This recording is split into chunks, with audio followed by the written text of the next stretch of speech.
Hi there, I'm Amy. And I'm Sue. And we're the mother-daughter duo behind Chatter Matters. Each week, we're going to be chatting through everyday challenges and how we navigate them as two women from different generations. So get yourself comfy, grab your cup of tea or coffee, and let us show you why Chatter Matters.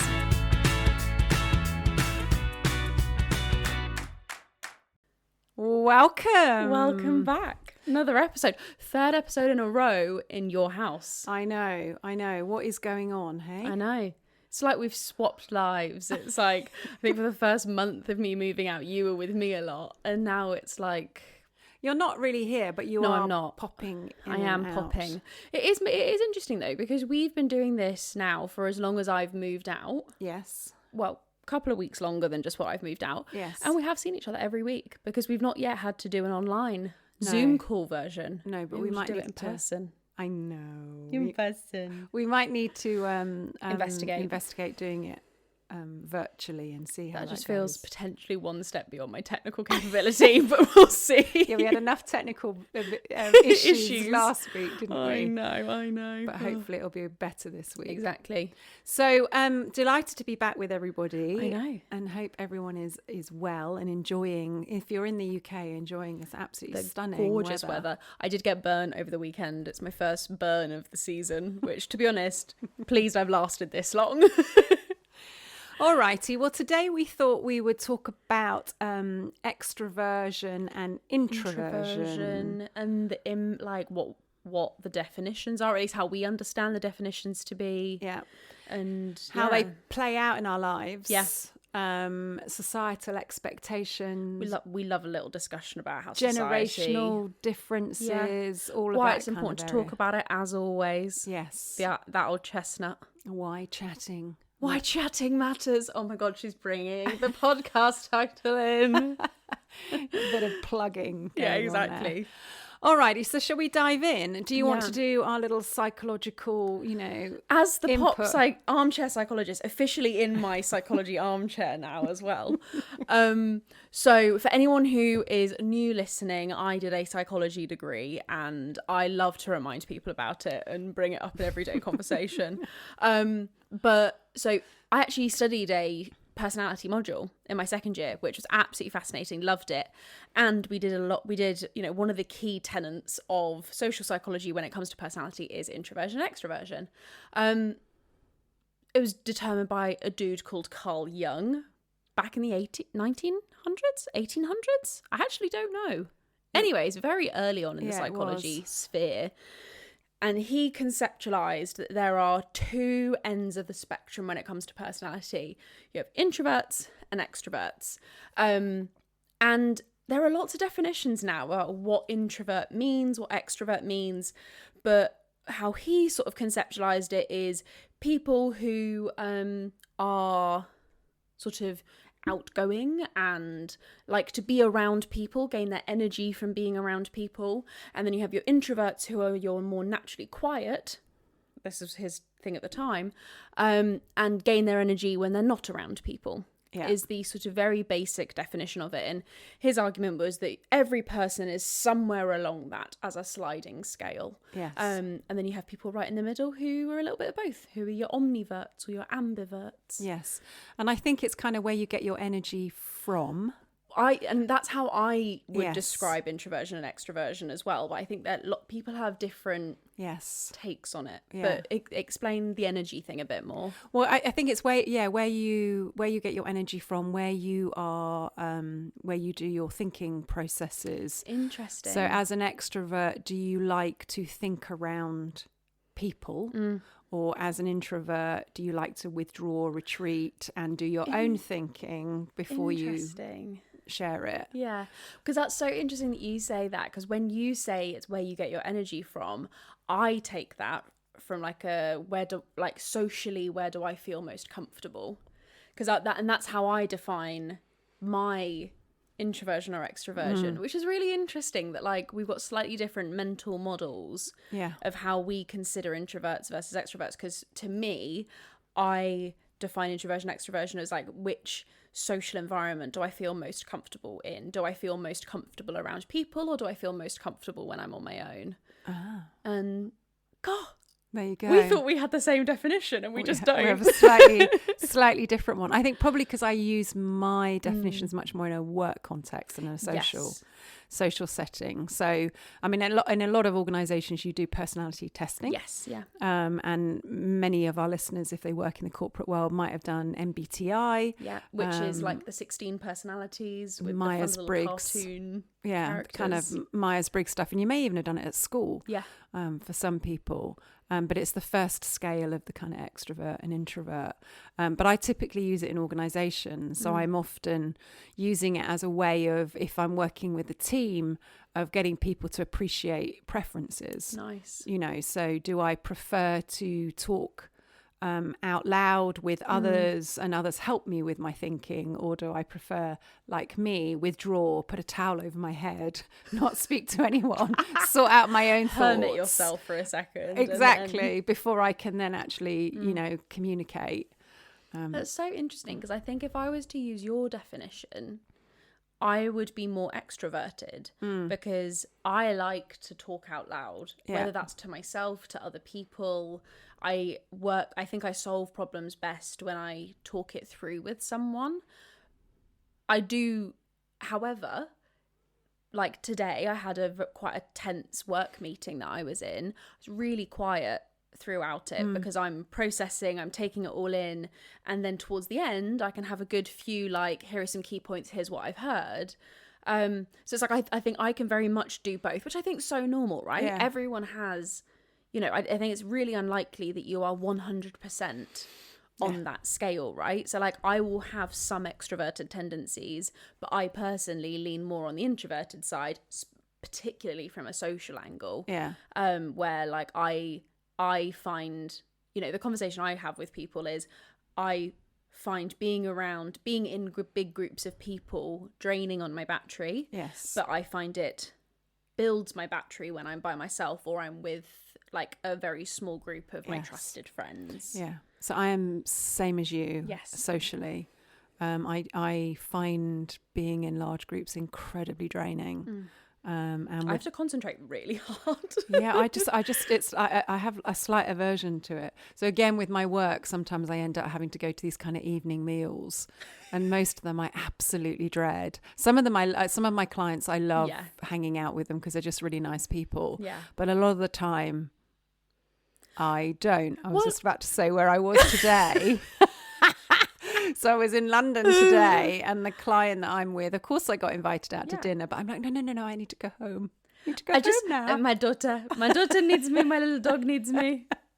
I need to go home. Because I'm like, the last place I want to stay is actually out with you. But there are some clients where I really, really enjoy hanging out with them because they're just really cool people. Well, and also like, I think there's, I think for me, and they're the two biggest bits of my life, right? It's like your work life and then your social life. Yeah. Like that's when you're thinking about personality, I mean, those are the two big places that your personality really comes out and shines. Like my personality doesn't really come out of my sleep, I've got to be honest.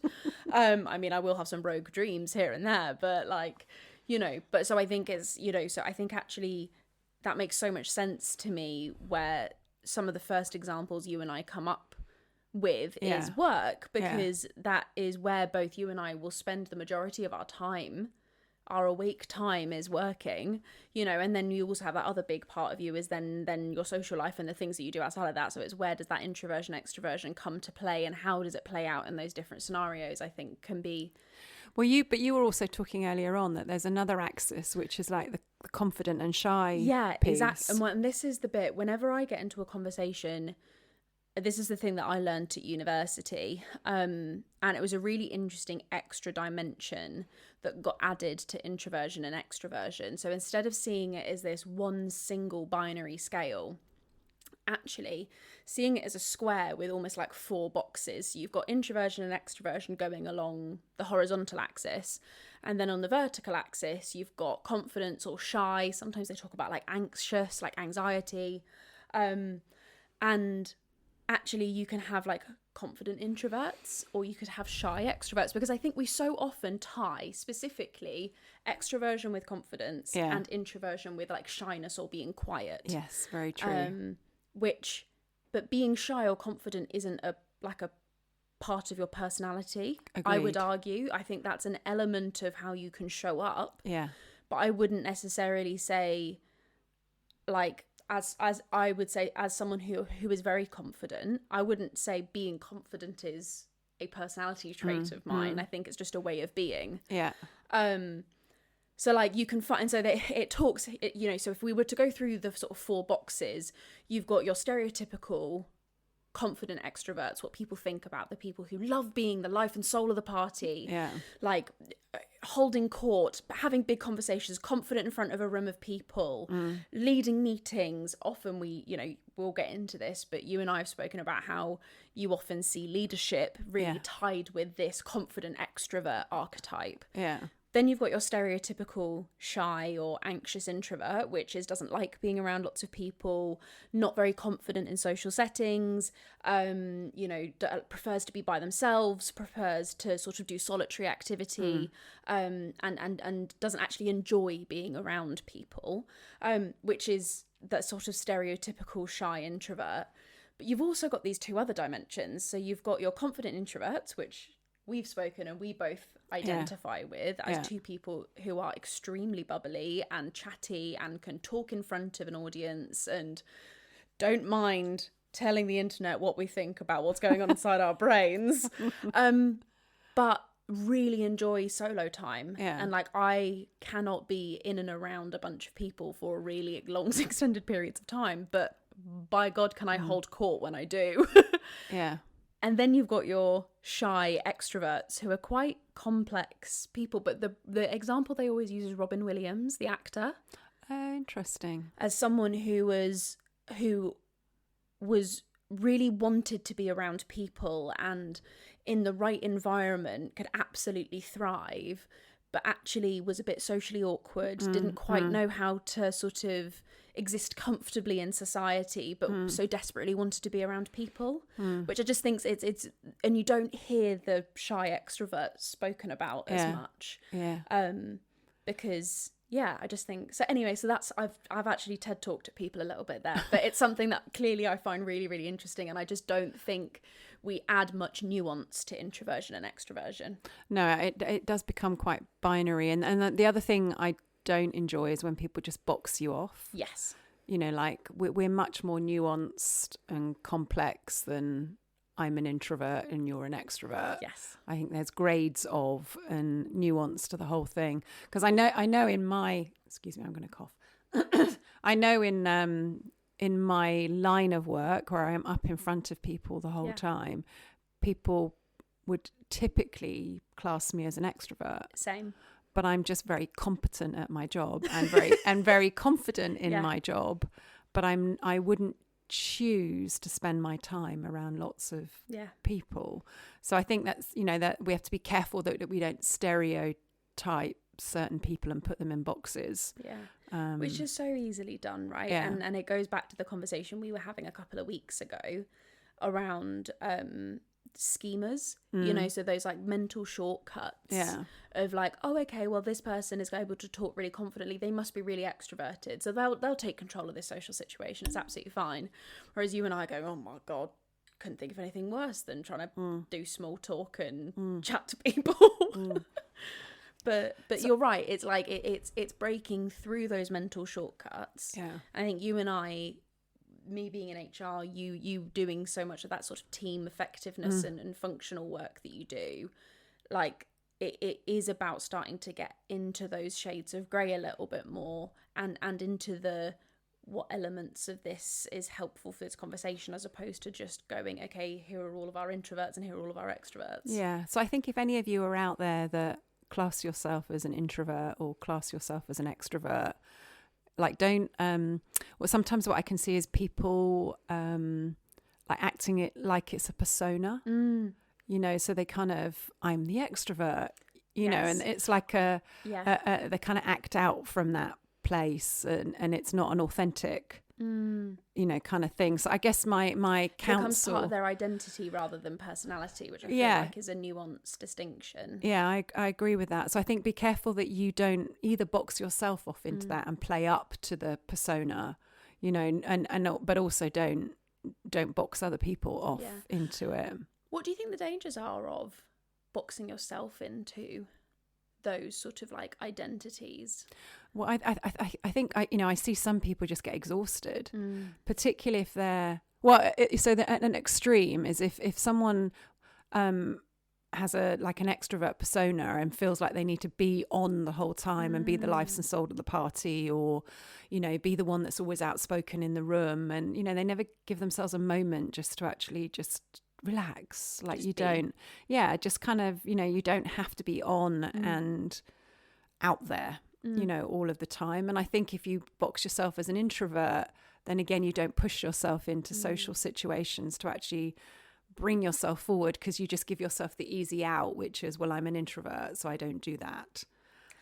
That really resonates, because like I have been in a couple of scenarios over the past couple of weeks where and they're social situations where I'm just like, I'm mentally going to check out now. I'm the resident introvert in the room. I'm going to let the extroverts chat, and I'm just going to sit here, which is fine. Exactly. Because you can't have everyone competing for the limelight the whole time. Yeah. But also then that means that I'm not actually listening or participating in the conversation, because I've just mentally checked out, and I'm just sitting in my own little personal realm of quiet. So I guess with all, I guess the point I'm trying to make is that all of us have an ability to choose how we want to show up. Yeah. And we might have a preference. Yes. But it doesn't mean that we can't break through that preference and be whoever we want to be in that moment. And because there's an interesting, on the sort of realm of personality tests that you were talking earlier, so there was an interesting one that I did at work called the Discovery Insights test, which has, again, the introversion extroversion is an element of that personality test. But I think there's something, and for anyone who doesn't know, it is to do with what they box you into kind of colours, and that's different elements of your sort of personality that come out at different strengths. But the science behind that is still rooted in old Mr. Young. Yes, a good old Mr. Young. He's still, even though it's so that you get colours, so it's a more accessible tool, but it's still rooted in the same psychology and research of Jung. But what I find really interesting about that as a test is it talks about what you're actively dialing up. Yeah. What are you putting more effort in to showcase yes. and bring to the front? And, it's particularly talking in a work environment, but I think that as a mental frame is really helpful, because you're right. There are certain scenarios where I will dial up my extroversion and I will be chattier and I'll be more engaging in conversation and I will take a lead on various bits and things. And then there are also moments where I will really dial up my introversion and go, I need, like last night, I need to I need to get home in my pajamas, lie under the covers and read my book in silence for 4 hours. That was so funny. We were out yesterday and when we came back, Amy just disappeared and I'm like, where's she gone? And then I go upstairs and you're under your duvet. With my book. She needs a moment. Yeah, she needs some space. A 4-hour moment. Oh God! But I think within that is also part of all of this exploration is kind of knowing yourself. Yeah. So if you are an introvert and you need to recharge, then do what you need to do, which is a bit back to the self-help that we talked about last week. But equally, you don't. You can push through it. Yeah. You can become a confident introvert. You can step into situations.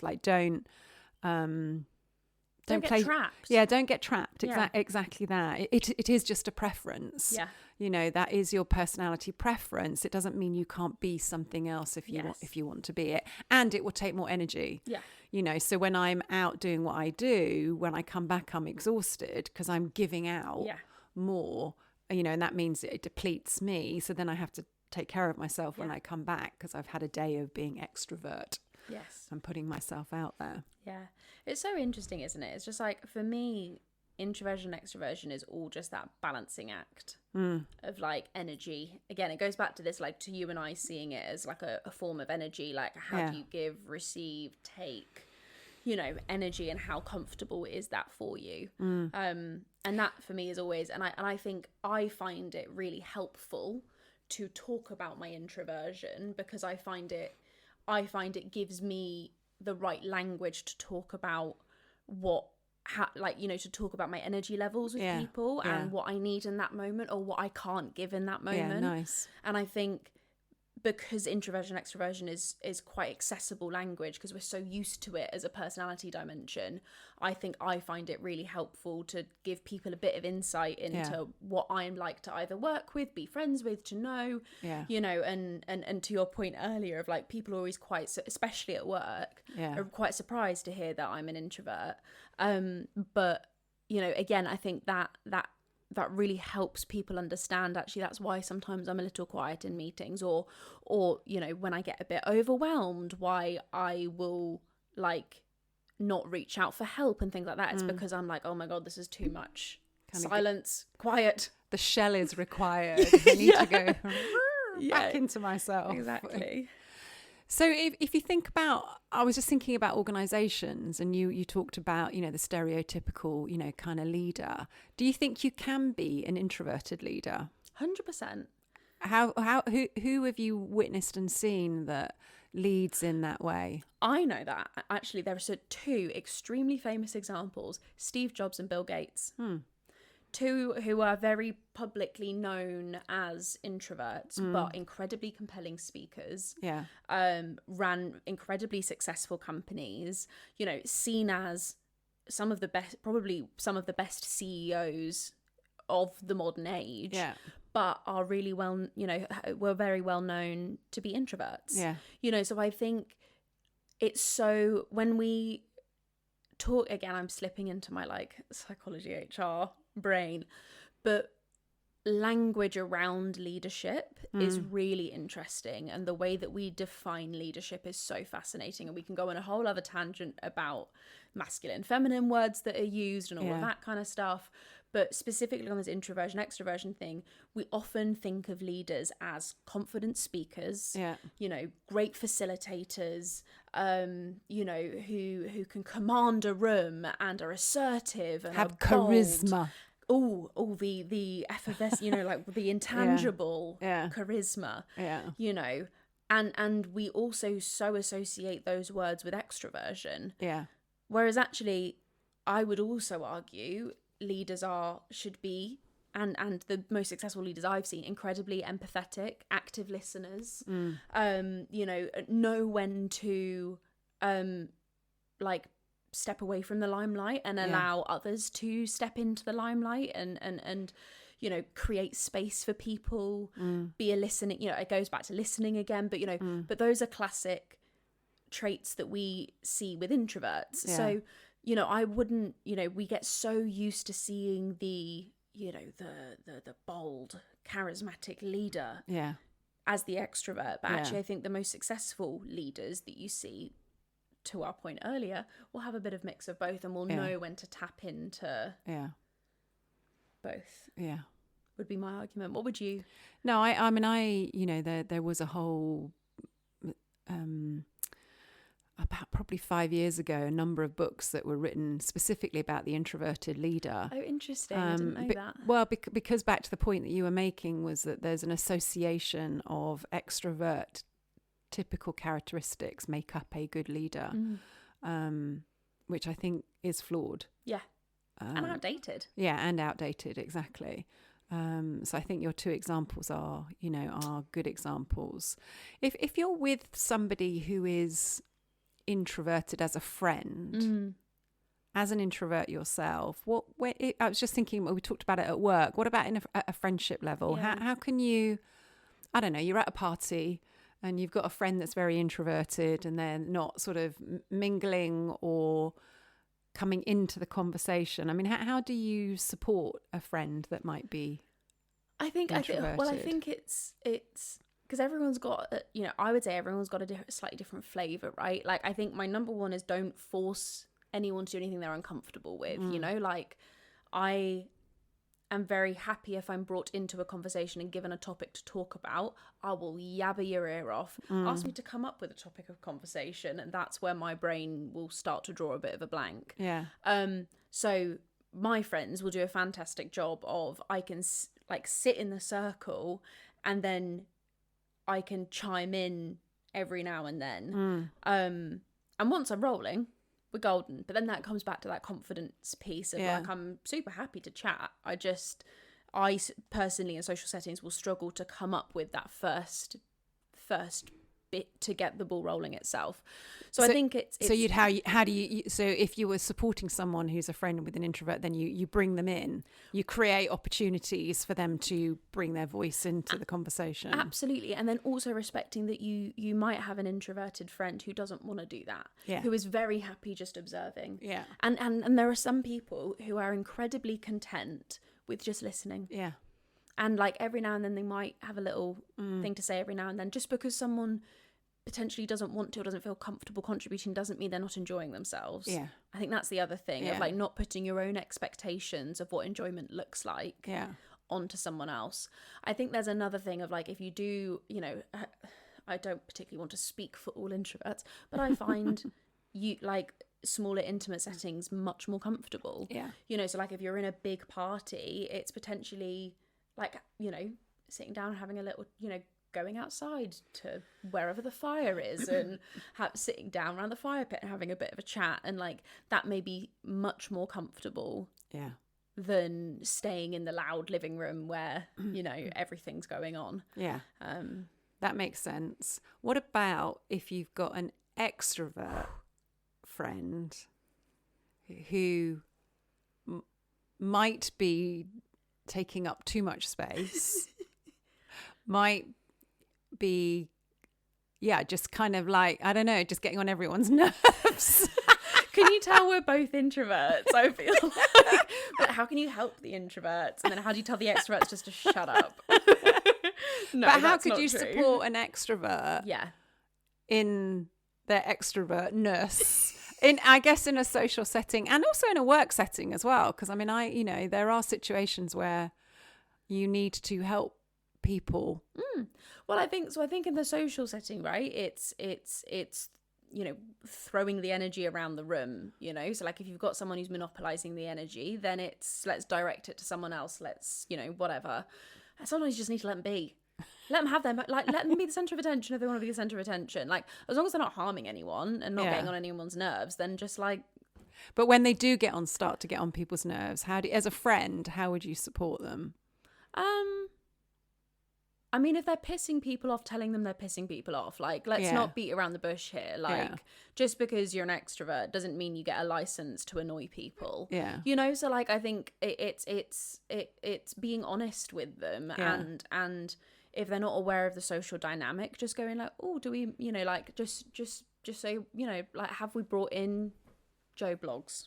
I don't know. So there might be a little bit about making them aware of the impact that they may be having on others if you notice something. But also, you know, like extroverts have such a power to bring people together, right? Totally. Like they and this is why like a mixed, I often find like a mixed dynamic of friendship group works so well, is because I love my extroverted friends because I don't have to talk.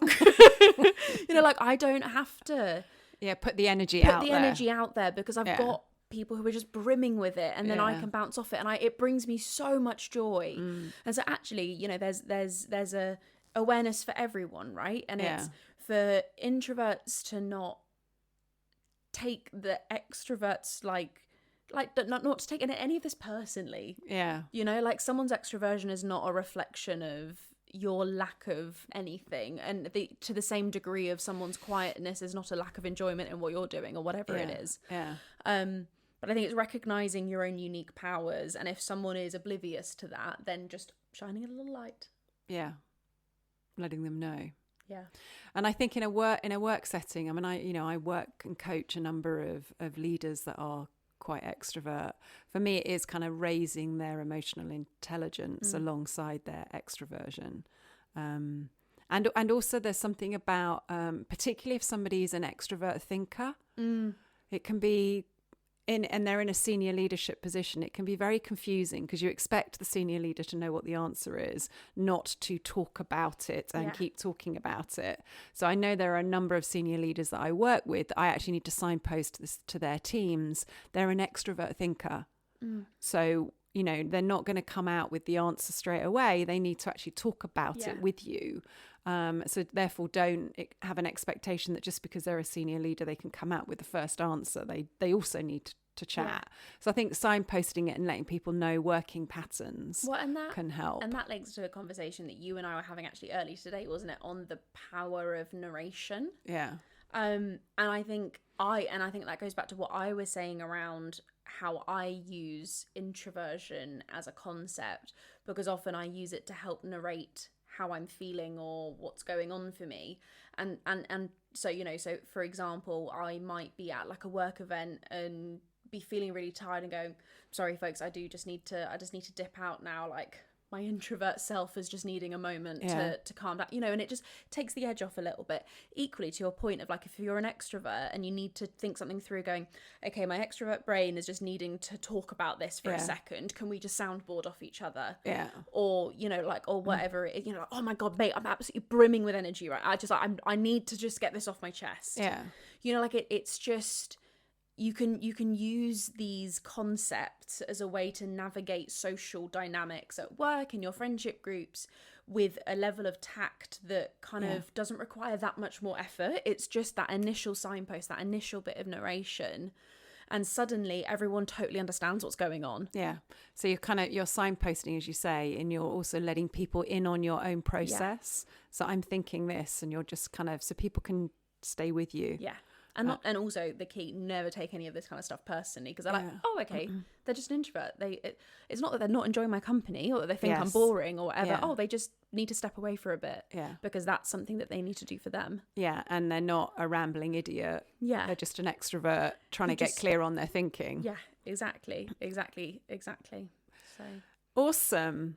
Love it. So that was fun, hey? Talking about extrovert. Can you tell I do feel like we do come across as slight like introversion supremacy of like, woo, go the quiet people who like being by themselves. Don't dismiss us. Don't put baby in a corner.